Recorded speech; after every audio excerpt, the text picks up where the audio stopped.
Pinaigting ng Highway Patrol Group ang pagsasagawa ng operasyon kontra carnapping sa Rehiyong 1 sa kahabaan ng National Highway sa Barangay Baliw, San Juan at Barangay Poblacion, Ilocos Sur.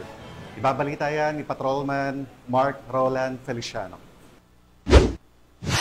Mas pinaigting ng PNP Highway Patrol Group ang pagsasagawa ng mga operasyon kontra karnapping sa Rehiyong 1. Kabilang narito ang kahabaan ng National Highway sa Barangay Baliw, San Juan, Ilocos Sur at Barangay Poblacion, Magsingal, Ilocos Sur nitong nakarang araw. Katuwang ang buong team, kami ay nagpapatupad ng RA 4136, the Land Transportation Code of the Philippines, RA 23, the Anti-Carnapping Act of 2016 at case build-up laban ng mga sangkot sa carnapping at iba pang krimen sa kalsada.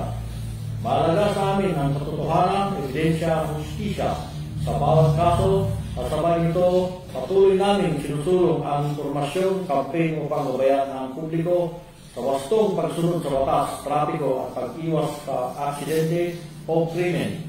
Ako po at ang buong Highway Patrol Group at dito sa Provincial Highway Patrol Team Ilocos Sur ay matapat na nagsisilbi bilang inyong guardian of the highways para sa ligtas, disiplinado at maayos na lansangan.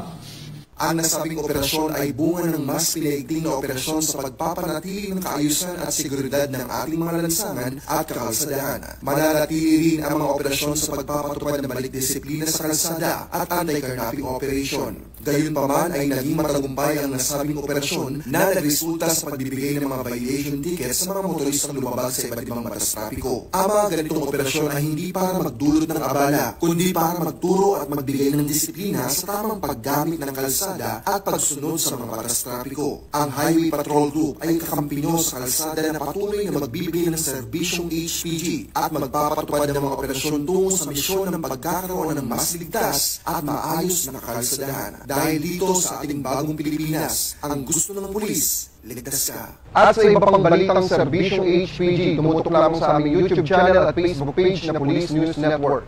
Mula sa tanggapan ng kakampi nyo sa kalsada, ako po si Patrolman Mark Roland Feliciano para sa Police News Network. Alagad ng batas, tagataguyod ng balitang pulis.